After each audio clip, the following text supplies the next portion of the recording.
without further ado, I mean, Bridget is bootstrapping. She wrote her a manual about bootstrapping, and she's basically going to talk about reaching 5 million ARR as a bootstrap company and doing it capital efficient. So let's go.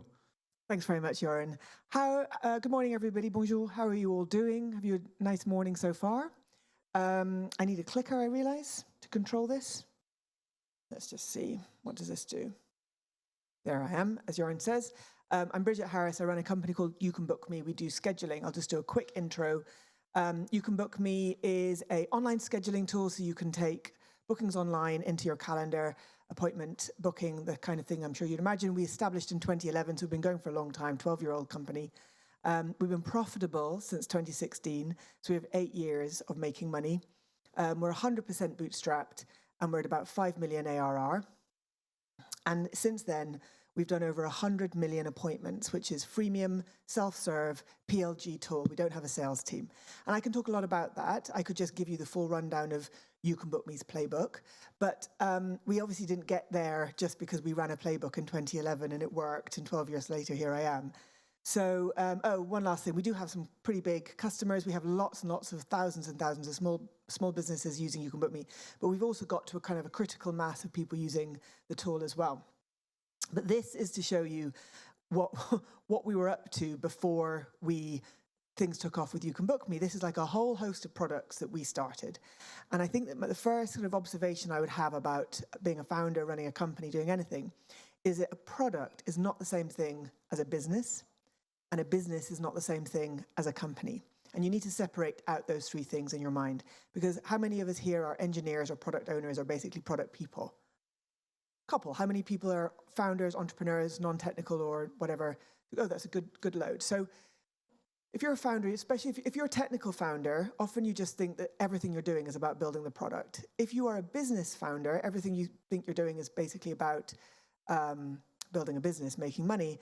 And if you are some other kind of founder, it's about building a company, like sort of an operations founder, it might be about building a company. But you've got to put the three together to essentially build a profitable company. And if you want to bootstrap, you need to be very good at it. And if you're bootstrapping and you haven't got, by definition, a big chunk of cash at the beginning, you have to think. We haven't got the money, so we'll have to think. That's Ernest Rutherford, the physicist.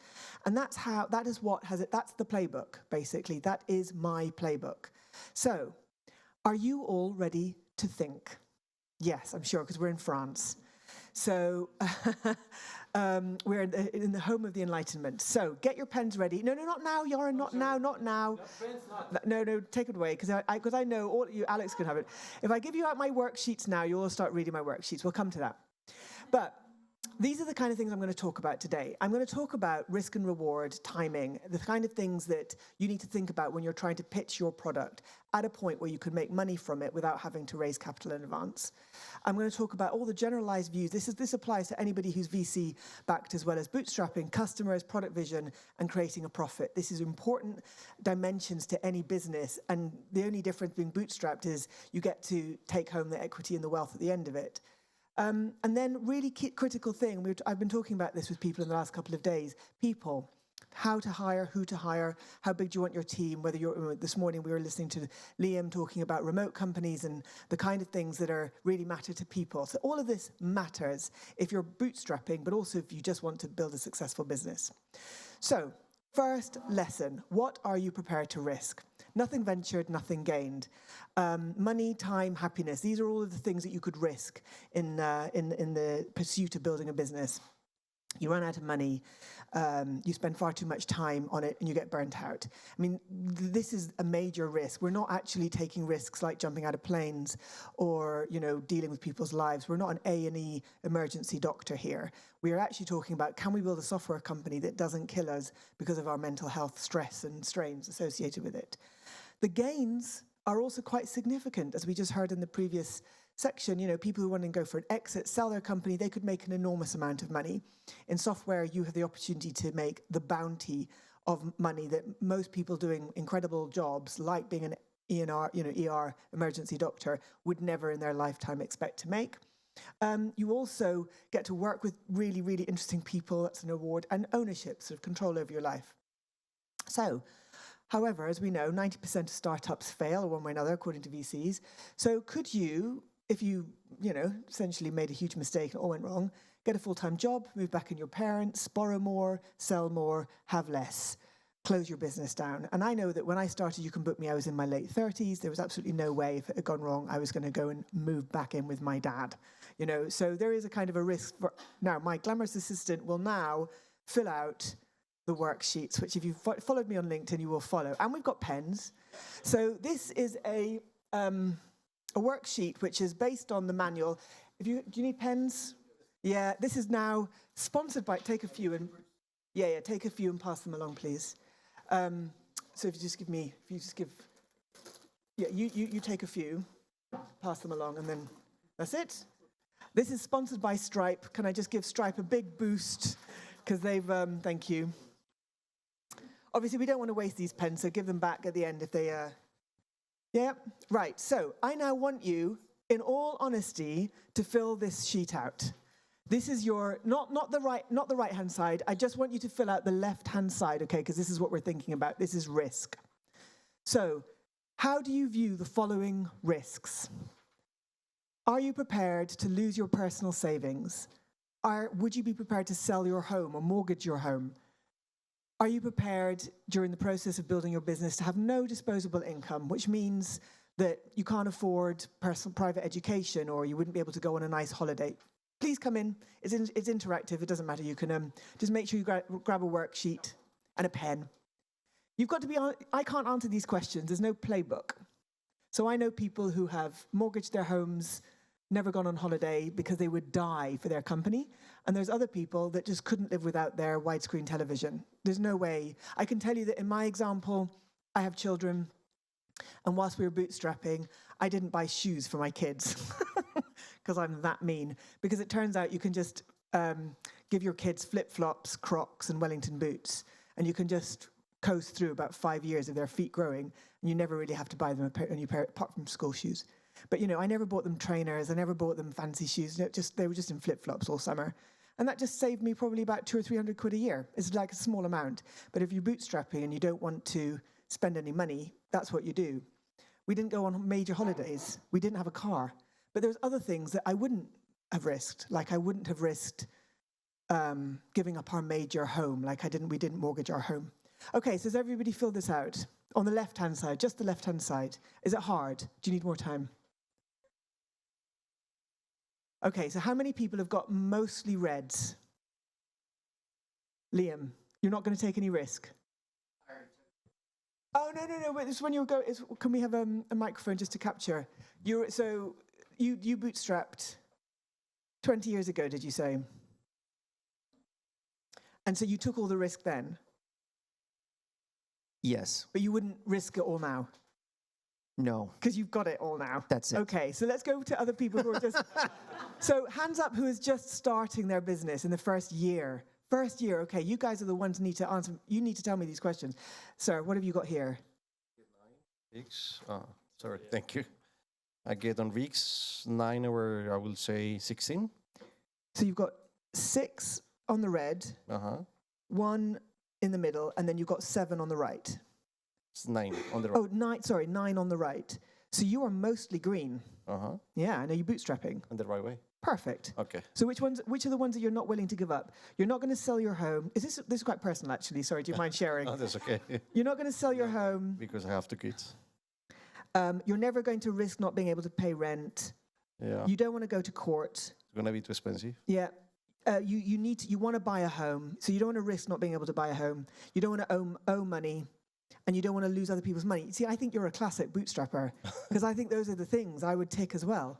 What about somebody else? Anybody else willing to share their personal risk framework? Hello, sir. Tell me, what have you got?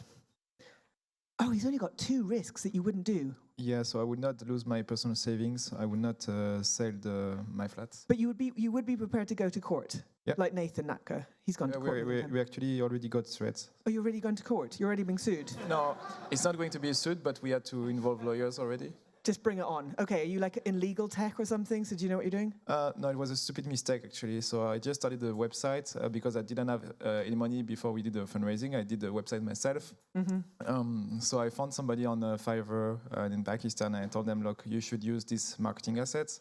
Some of them were built by mine, some of them were Oh, from so it the was IP competitors. copyright. Yeah, so Oh, he very basically bad. took the one of the competitor, and if you forget the mentions, please remove the logo of the competitor and adapt it a bit. Oh, man. So I ended up on the website without noticing having the Okay, so just exact to skip marketing to the asset of end, the what is the competitor. worst thing that then is, what is the worst thing therefore that has happened? Like you've been taken to court, but you've had to, what, pay a fine? No, say no, it was not sorry? to court, so it was just Oh, they between sued. lawyers. So in the end, I just contacted a friend that is a lawyer of mine, and I wrote the message myself. So this is a really good example because in some VC-backed companies, they would have a compliance department, they would have a legal department, they would say, under no circumstances can you take this risk. But actually what I don't know if maybe you did do this, is you should have just turned that into a viral LinkedIn post to say, this is where I nearly fucked up with a competitor's logo and they nearly took me to court, but it was okay. And then everybody would have loved that story. So you turn a risk into an advantage.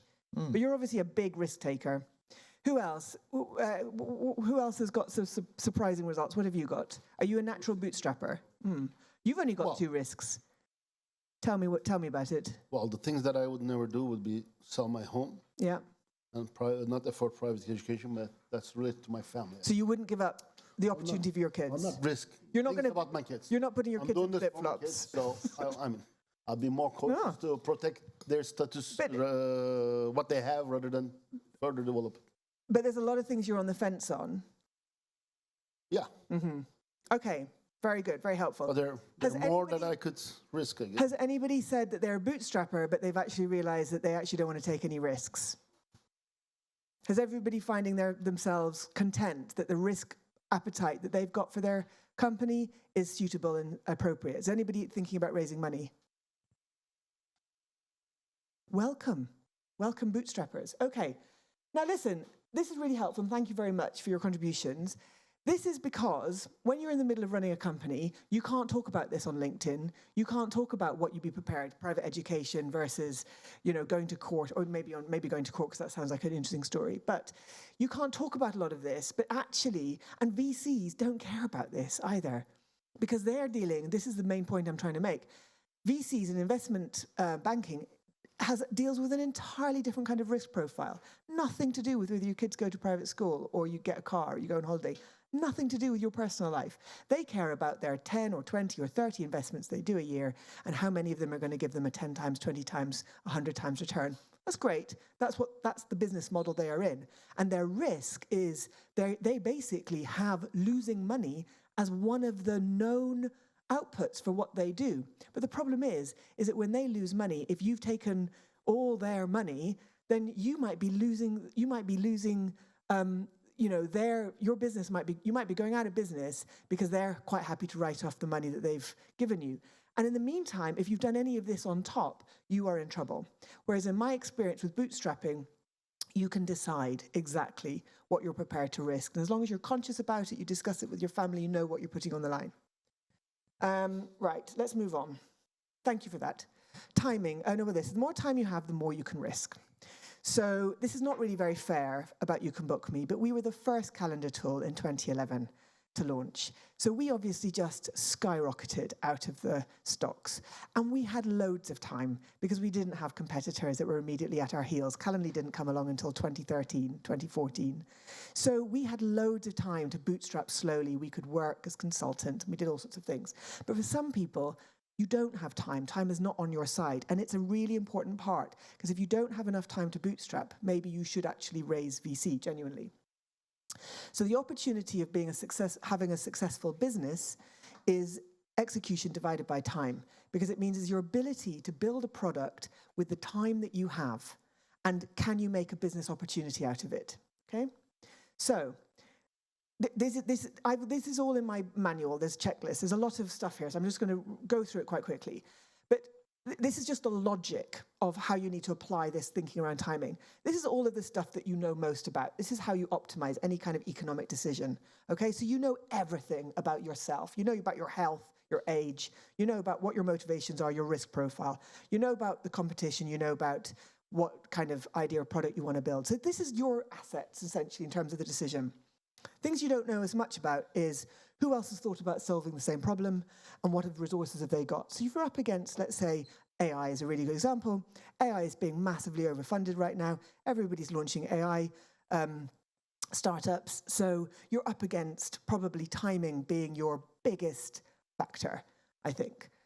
But you also need to know more about your ability to execute.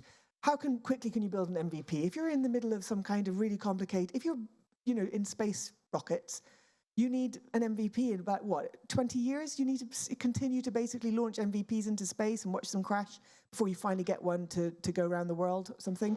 So it all whereas, some kind of Chrome plugin you might be able to do in a week. How quickly can you do it? Uses the currency of time.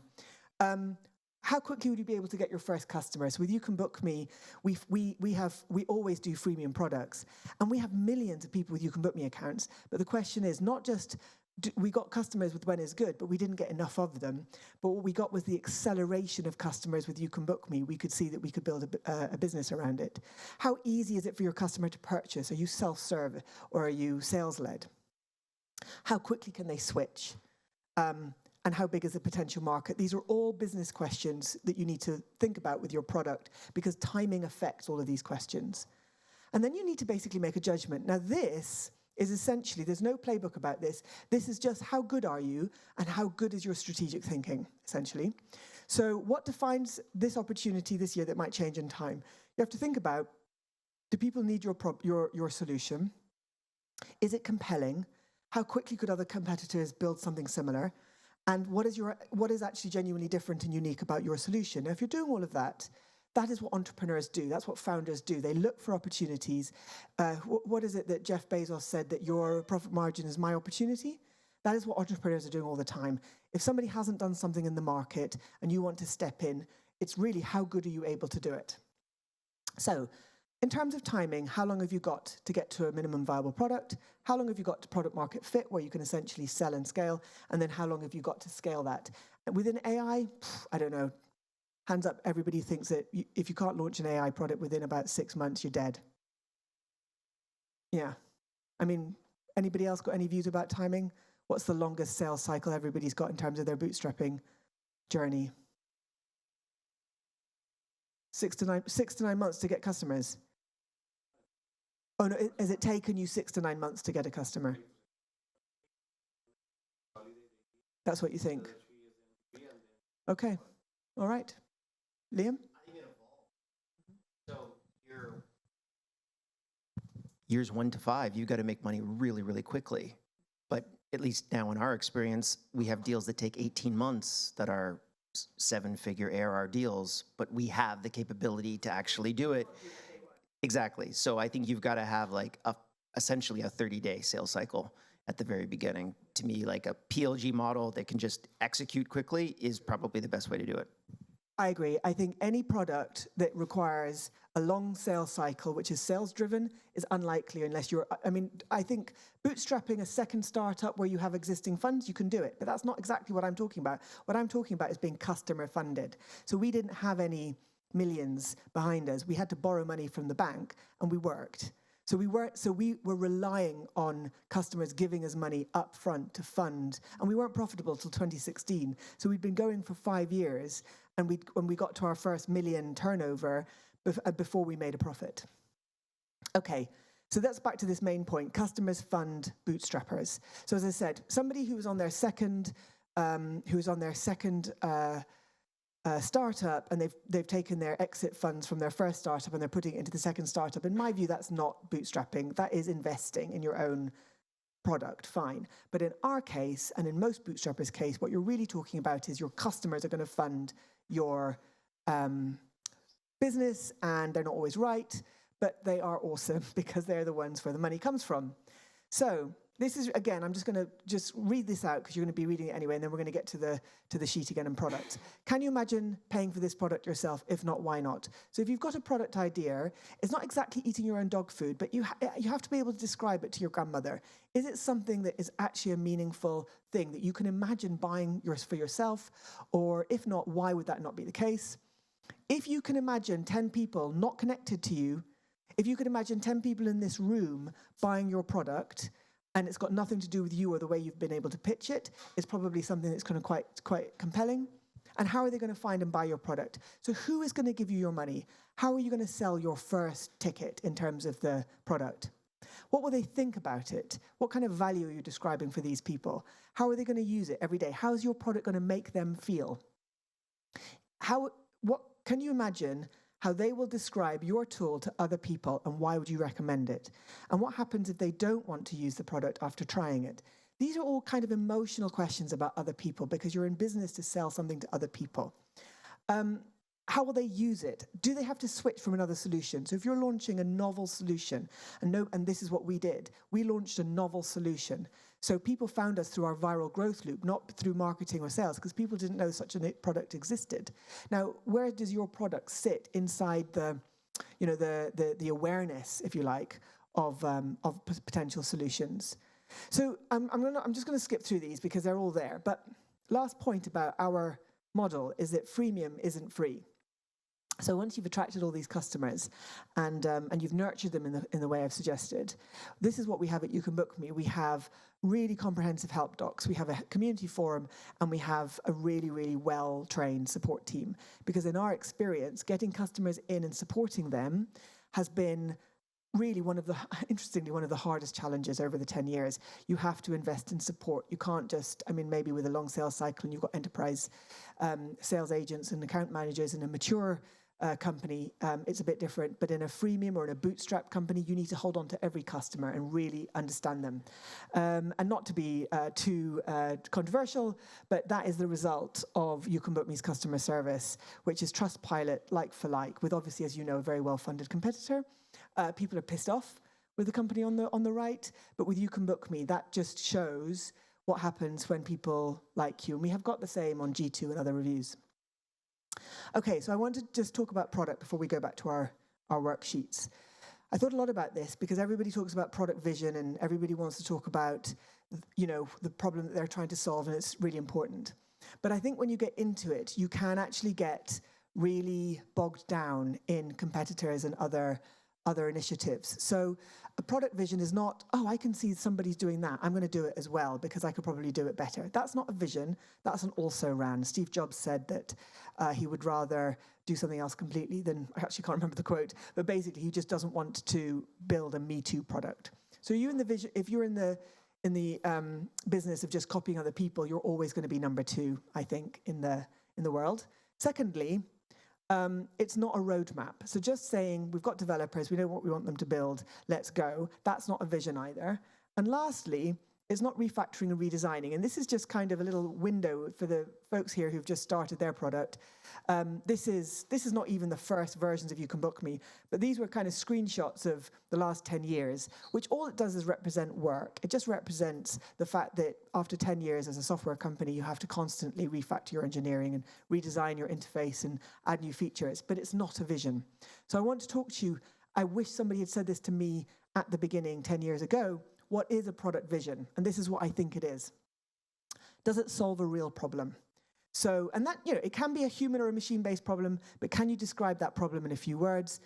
Is the pain that you're solving important, and what value are you offering? It's really, really important that you understand what problem you are solving. And I often say this to people, you need to fall in love with the problem, not the solution. You need to really understand the problem that you're solving, not that you can just kind of do a wraparound about something else. Secondly, can you solve it in a compelling way? Can you solve the problem 10 times better than how it's currently being solved? So obviously in our case, the fact that people could just have an appointment page, they could just book online, this was absolutely revolutionary for the small businesses who adopted us 10 years ago, because previously they'd obviously been doing it through back and forth. And is it something that a customer will end up using that they can't live without? Is it something that's sticky? Is it something that they just go, I live with this every day, or my business runs on this every day? And then this is the hardest thing about a product vision. Will it stay relevant over time? What are the limits right now that you can see will change in the future? And will this problem ever go away? Okay? I've come up with this criteria. Solves a real problem in a compelling way that stays relevant over time. So I would like you to go back to your sheets, and on the right-hand side, we have a questionnaire now about those questions, especially for the people who are just launching their products. Tell me what you think. Have you got a worksheet, Sarah? Shall I get you one? Who else hasn't got one? Who came? Okay. You can also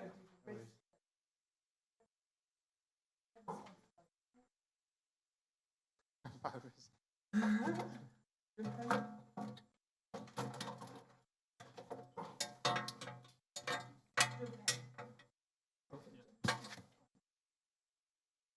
you're doing this, I'm going to take a picture of you all filling out your worksheets.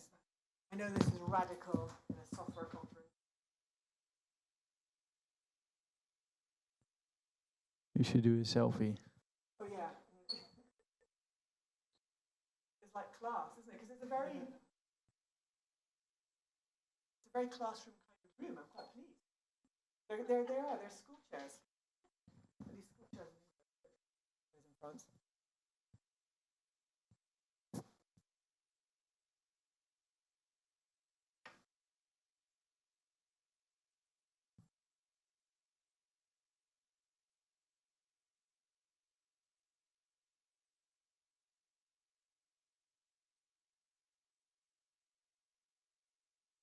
Okay, who wants to go first? Who wants to talk about it? Okay. What do you think? What do you think about these questions? Well, they're cool. There's one question that I'm not sure whether it's good or not. It says, will the problem it solves ever go away? I put no. But in my case, I think it's good because it's not about solving the problem, it's about providing a solution.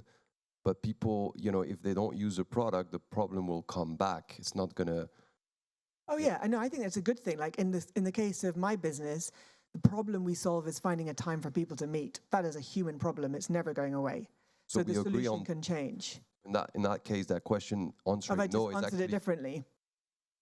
Will the problem it solves ever go away? I put no. And Okay, that's fine. That can still count as a plus. I see what you mean. It's like a double negative. Fine. So, but otherwise, are you ready? What you're very happy with all your choices about your product? Yeah, I've got 6 screens, so Very I guess good. that's good. Excellent. Well, that means you've got a strong product. Anybody starting to fill these out and thinking, I'm not quite sure actually? Any uncertains around their product?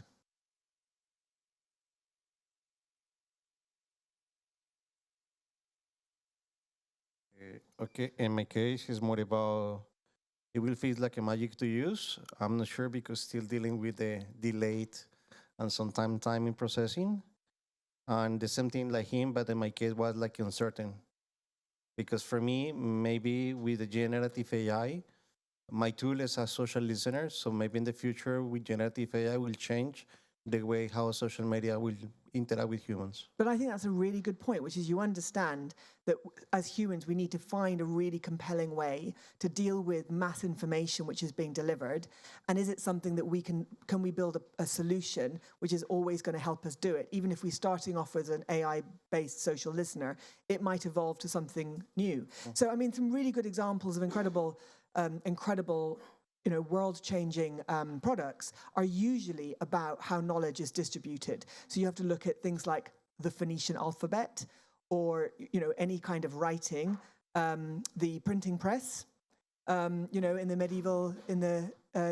medieval ages, I don't know when the printing press came out, like 1560 or something. I don't know. The internet, anything where we are able as humans to build some kind of mass distribution channel for knowledge and information is just absolutely compelling and absolutely magic for people. So as software owners, software builders, if we're in that world, you've just got to keep riding that road. Anybody thinking that their software is really good, their product's going to be really good, it's just that this problem's going to go away, literally go away. It's a short-term problem they're trying to solve, which is a perfectly legitimate thing to do.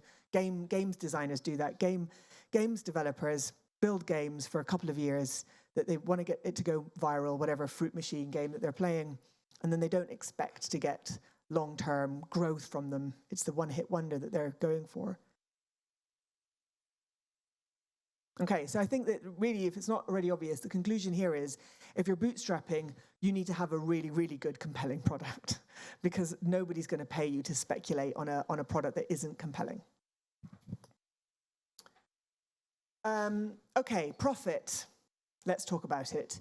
If it's not already obvious, profit is about keeping your costs low and being able to sort of repeat whatever trick you're doing in terms of selling to customers and growing without increasing your costs. So your costs don't go up at the same rate as your revenue growth, because if you can keep growing your revenue and your costs stay the same, you create a margin of profit. These are examples of things that are not profitable. That you have a $60,000 a year sales rep who is only bringing in $45,000 worth of sales, who themselves churn after 12 months. All that happens is that you're losing $15,000 a year. You might as well just not have the sales rep and not have the customers. Your $200,000 per year support team work with only around £125,000 of revenue for customers. Like if you have an expensive support team for customers that don't pay you enough, your developer that's costing you $150,000 a year only maintains code, doesn't build features, doesn't add value.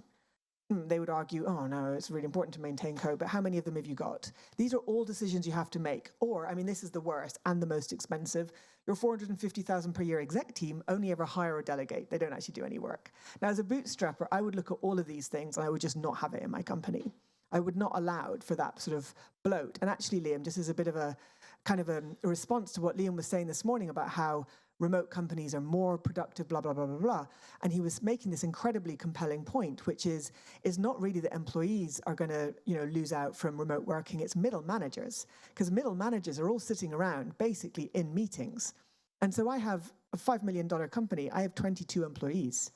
I don't need middle managers. I don't have these people because I don't have anybody walking the corridors trying to make people work. But it also makes me profitable. So the other way that you have to be profitable is your business model. It really matters. So as I said before, with YouCanBookMe, it's not coincidence that we have a very low touch, low cost business model. So customers come in through a viral loop that self-serve, that can use the tool for free and upgrade. So 95% of business on YouCanBookMe is self-serve. We do not touch them. We don't talk to them. They are just coming in. 20 to 50 people a day are signing up and upgrading to YouCanBookMe. 500 people a day are signing up to YouCanBookMe. So these are the three areas that in your business, if you're building a business, as I said, it's the difference between building a product, which you've thought about with your product vision and your customers, then building a business, and then how you want to grow people, your team around it. So the three stacks, I'm going to go through them in it's a little bit more, I don't know how much time we've got. We're all right for time? Oh, perfect, we've got 20 minutes. You've got your company, you've got your people, and you've got your business. So how do you make money is on the right. This is your business. This is your most expensive cost, which is people. And then that is your P&L, okay? That is actually how you're going to run a company and have a turnover and do all of the things that you need to do. And at the bottom is basically a version of the costs that you can't really get away from. You can't get away from your direct costs in a P&L. You can't get away from basically running the company, however you do it. Particularly with people, you have got costs of what it costs you to make decisions about what kind of company you're growing, what your turnover is. So with YouCanBookMe, our average turnover is between 3 and 4 years, but we have people who've been with us for 10 years.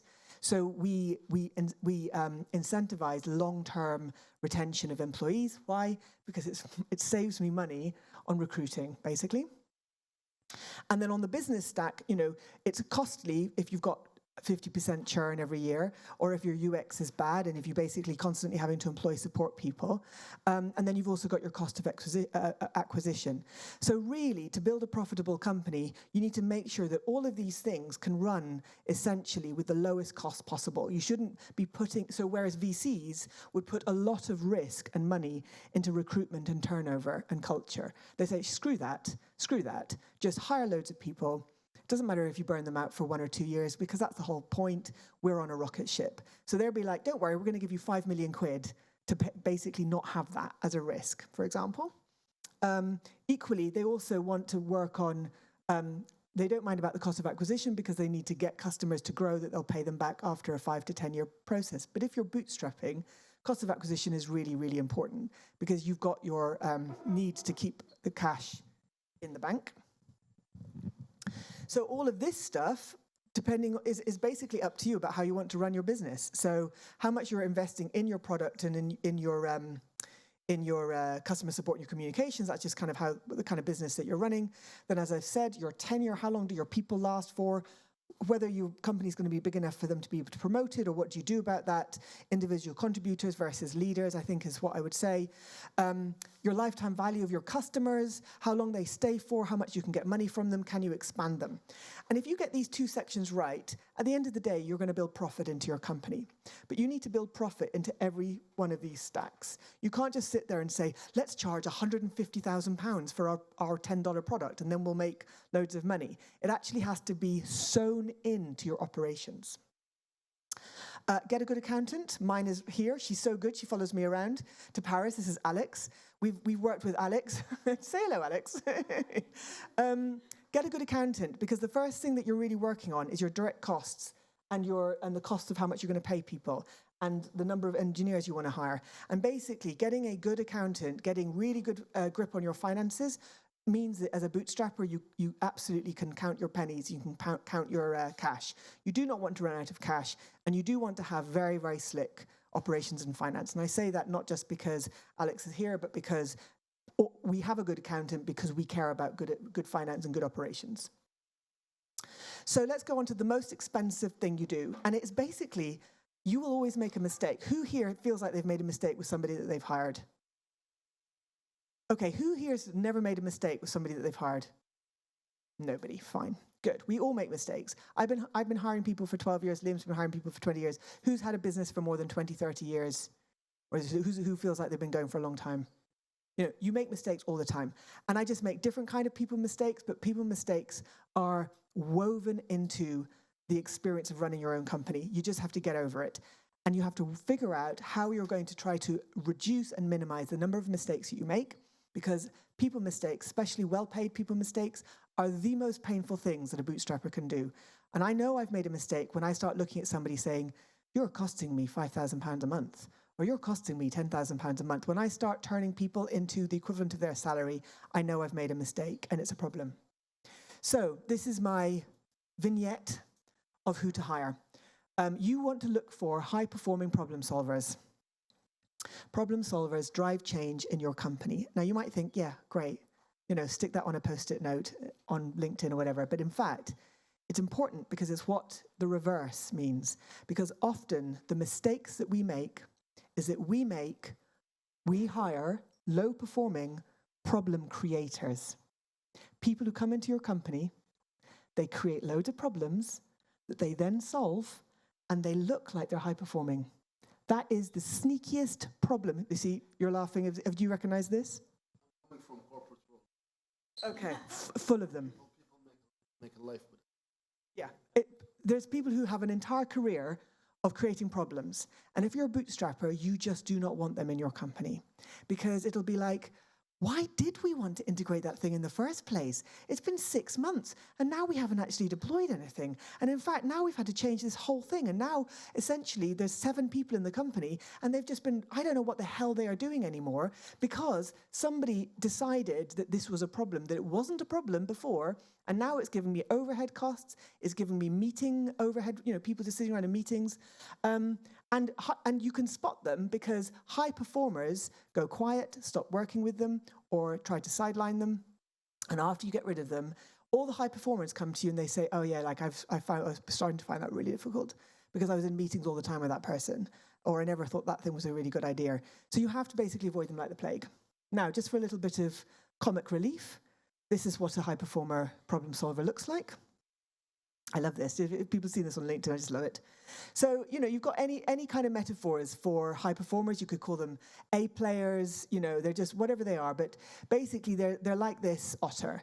They are people who can just see the problem that needs to be solved. But they also have different superpowers. A players and high performers have different superpowers. You've got contributors, people who are really, really good at doing their job, solving problems inside their areas. You've got people who are very good at managing people. And you've got leadership, people who are really good at strategic thinking and want to basically lead the team forward. Now, what I've experienced in my time at YouCanBookMe is that I've got A players in each of these 3 groups, but it's very rare to have anybody with more than 2. You could have somebody who's a great contributor who's also, you know, a known manager or whatever. But basically, I think these are 3 streams. Would you agree in the corporate world? Like, do you recognize that? Largely, yes. but there's a kind of inverse relation between the first two as well. Yeah. The great contributors are usually not so great in management, and other way around. The people Exactly. who doesn't move, Yeah. they are good in manage. The lazy people are good in managing things. Well, okay, you have to work hard to find a good manager, but I would agree with that largely.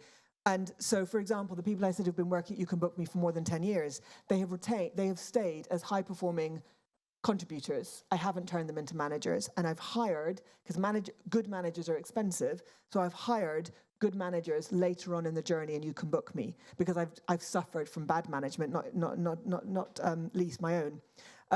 And then I've understood the need for leadership. So even in a small bootstrap team where everybody has to muck in and you're all wearing the equivalent of flip-flops, you still have to have strategic leadership and drive.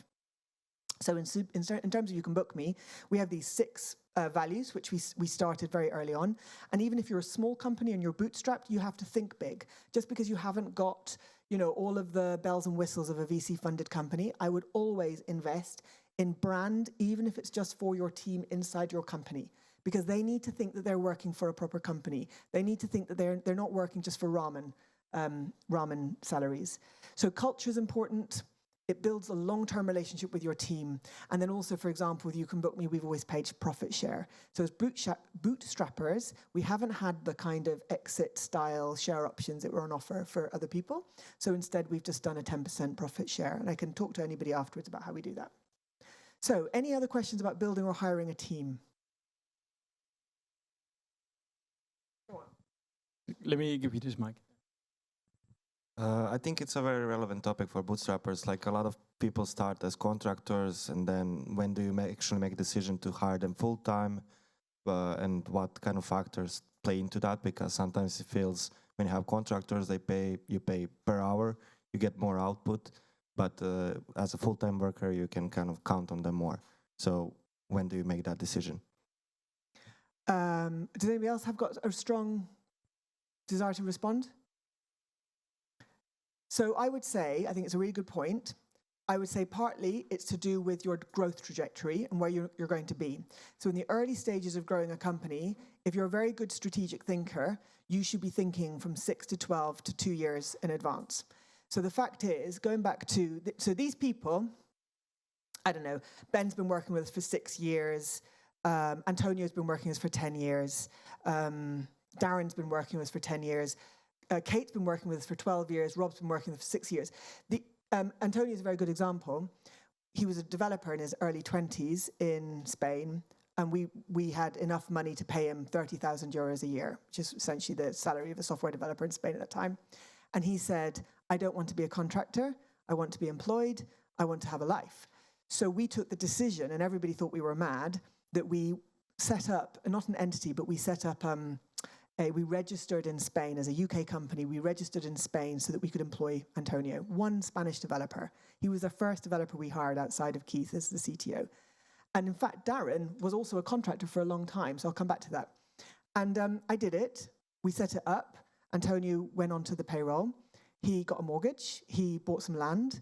He built a house.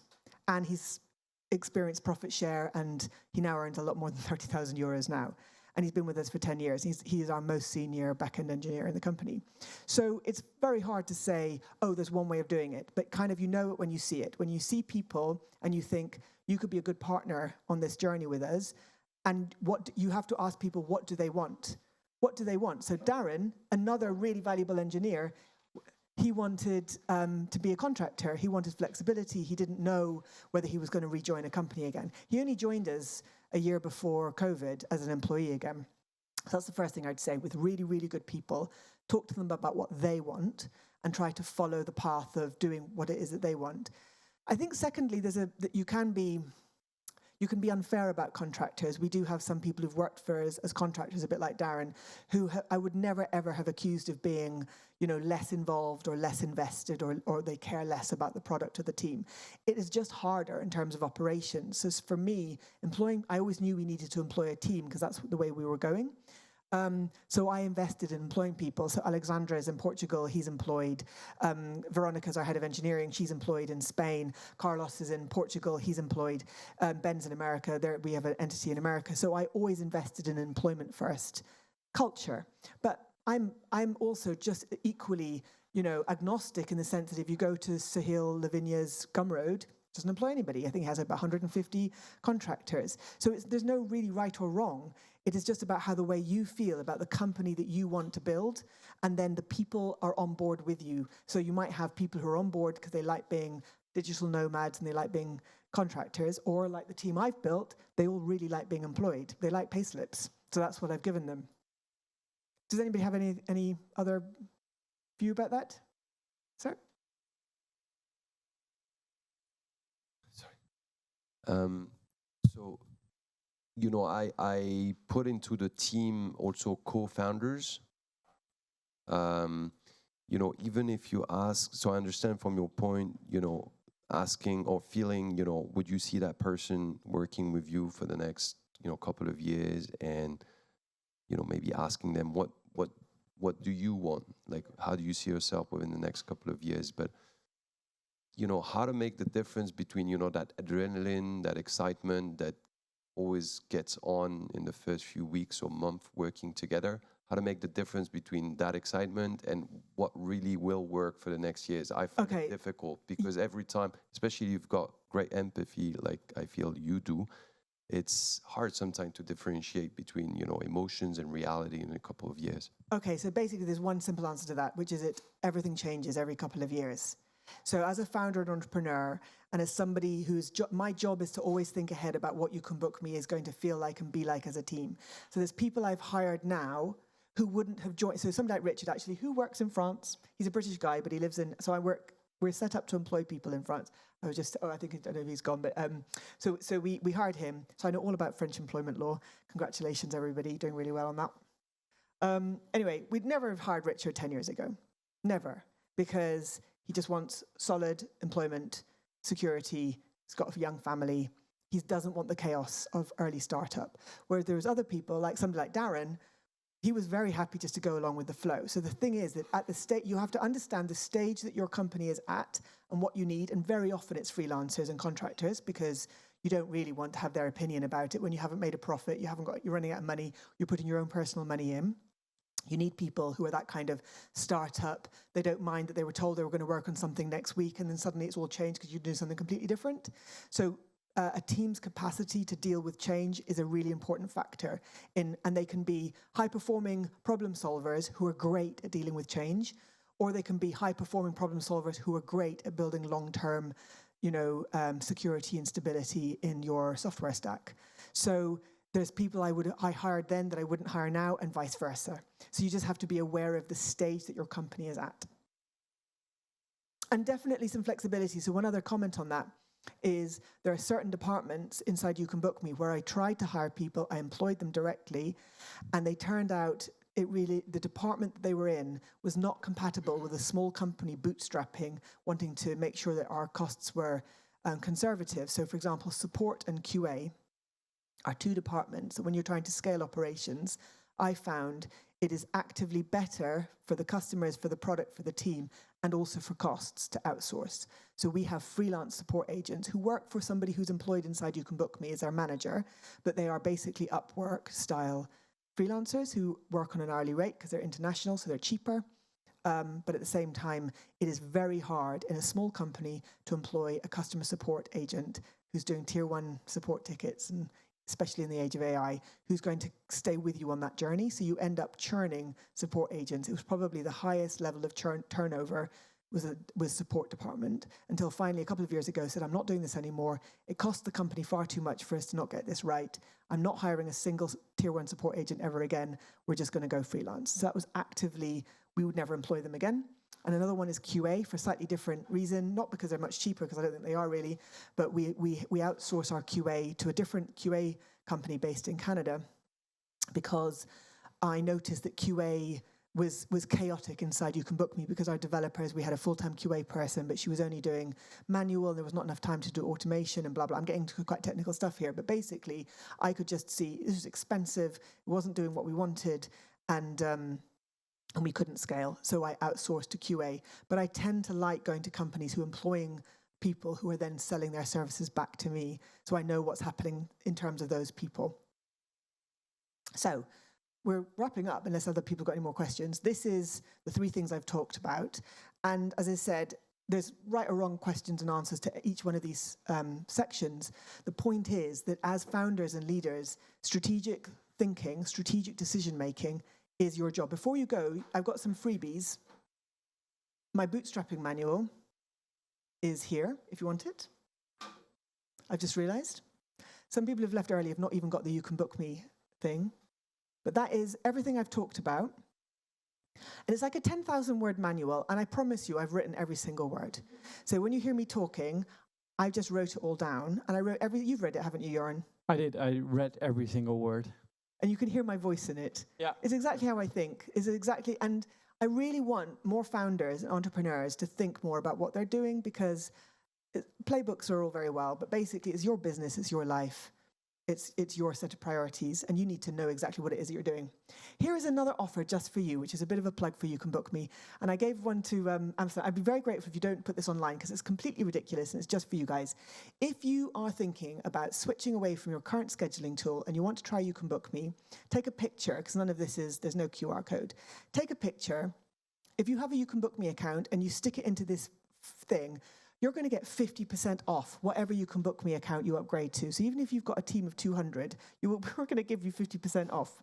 So it's a completely ridiculous offer. The engineering team, this is a fantastic example of the way a bootstrap lean engineering team does. So we changed our pricing over the summer. We're really excited. We didn't have discount codes available. Everybody knew I was talking last week at Joran's event into this week. So we need discount codes. So essentially it's like, okay, let's give them the code. Let's give them 50% off any plan, which means Teams plan, 12 and 24-month plans, even when you're getting a 10 and 20% discount already. We are literally giving this away like a cheap East End pots and pans salesman. This is what I feel like. And then we haven't even finished the engineering so that you can apply that code to your account. So we've just got a HubSpot page to get your details, and we'll do it. Because we can. Because we don't need to be super corporate and have everything done and have a marketing team of 10, 20 people and have the whole thing planned out. We can just do it, get it going. I hope some of you take advantage of it, because it's not available anywhere else. And then, within a month, we'll finish the engineering, it'll all be sorted, and we'll get these things up and running. So that is my presentation, but I would love if there was any more questions. I don't know if we've got 5 more minutes. We ran over, but if there's questions, just I thought I had an hour. Anyway, you know. No worries. Questions. Sorry, I got lots of questions. So what would be one thing that you believe could work, as a bootstrapper, even if it goes kind of against what you have mentioned? So let me be more clear. So you said one of the key points for it to work, you gotta have an amazing product. And I don't know that's the case, but maybe your way of bootstrapping is biased by what you've experienced, right? But I said product vision, not product vision. Okay, vision. So is there a point that, sorry, maybe my question is not clear. I would imagine that maybe everything that's there, even if I don't have it, I can still make a successful company bootstrap. But maybe you're going to say, yes, indeed, but there is one point that you must not miss that will make you fail whatever, and that is product vision? Running out of money. No, there's no... Okay, so my view is that there's nothing wrong with taking on investment or VC to get something going and to be part of the show. If you want to be part of the great venture capital show that we've experienced over the last 20 years, go ahead. But it is not the same thing as running a business. So you look around anywhere in Paris or anywhere in the world, people bootstrapping businesses all over the place. They're retail, they're in services, they're in agencies, they are doing stuff. And the reason why they're bootstrapping is because they're businesses that don't attract the kind of extraordinary return that you can get with software. So what VCs quite rightly did is, again, we heard from Liam this morning about the collapse of commercial real estate. Maybe 30 years ago, they were all investing in corporate real estate, and that was giving them massive returns. And then 30 years ago, software becomes one of those emerging investments, and B2B takes off. So they all switch their investments into B2B SaaS. And as founders, we are required to be part of an investor return of sometimes 200, 300%. And we may die in the process of doing that. So where I'm coming from is switch back to just understanding your business. So if you have a product that you think you can sell to customers for more than it costs you to produce, and you make a margin that is enough money for you to live on that you're happy with, that's a perfectly decent business. If you're in business and you make a profit, then you're in business. And my point about bootstrapping and it being a compelling product vision is that if you have a product which is is going to hit the market in a compelling and novel way so that you get a high volume of take-up, you are more likely to get down the track, which is what we did, of revenue and customers to help you serve that financial requirement. Because it's about what I'm really talking about is not bootstrapping, I'm talking about making a profit. How do you build a business to a point where you break even?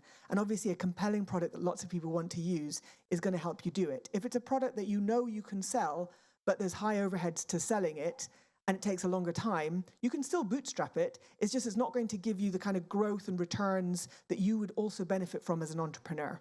Does that make sense? Yeah, I resume it as a stick to basics, basically, of business. Yeah. Making profit from day one more as possible, which is very different from the VC world where it's about a value-based business and market. But it's stick to basics, revenue, costs, getting a profit. Yeah. And that would work. And you can't trick people into buying your product for longer than a couple of months. You know, there's loads of products out there that are growing very fast, but the churn is horrendous because it's not giving them value. Whereas with YouCanBookMe, we have around 17,000 customers, most of whom have been with us for more than 5 years. So you can't trick people. Thanks. Any other questions before we wrap up? Yes. I don't know, it's a question or kind of a remark or food for thought. The framework that you have given, that you have educated us with, thank you very much, it's really awakening, is basically a pair of glasses to look at whether you're ready to bootstrap or you should bootstrap by asking the right questions. I think an important dimension is also whether you can execute. Yeah. Today, there are a lot of good ideas. A lot of people are ready to take them on and build the product vision, but there are a lot of limiting factors to execute. And being cognizant of those maybe is a dimension to take into consideration in bootstrapping, going ankle deep, then knee deep, then throat deep. I think you're absolutely right, and that's the whole point, that the opportunity is execution over time. So if you don't have enough time to execute properly, you can't take advantage of the opportunity. Whereas if you are working with investors who know exactly how to execute, know what to do, your idea might be able to go further. It might be more successful because of that. And what I'm saying about hiring contractors versus employing and setting up in Spain, I had a lot of time to do that. I had a lot of time to do the trial and error in terms of managing people. Or if you ask me now what I would do, I would probably try to reduce my overheads and operations around employment. Actually, don't tell my staff that, but I would probably try for a one-person company and only manage it via contractors to see how far I could get a product without trying to bring in those overheads. And trying to focus on execution only. Because as I said, a product and a business and a company are very different. And often you can end up building a company and you don't realize you haven't really got a business to sustain it, or your product is going to run out of steam at some point. So execution over time becomes another point that founders have to learn how to do. And as you probably guessed, one of my areas of expertise is operations and delivery and how to build a company. I've done that, but that's not the same thing as, the timing that now to launch a scheduling tool. You couldn't take 6 years to launch to get to profit on a scheduling tool now. You could in 2011. And it's only your ability as founders to kind of read the room and understand, the soup that you are in today in 2024 that makes you decide whether it's worth taking the risk. That's why I start talking about risk, because That's always on the table, because if it was easy, everybody would do it. So anything that you're planning on doing inherently is going to come with risk. And that's why you have to understand what your personal risk appetite is and your ability to execute. Thank you very much, everybody. I really appreciate all of you being here.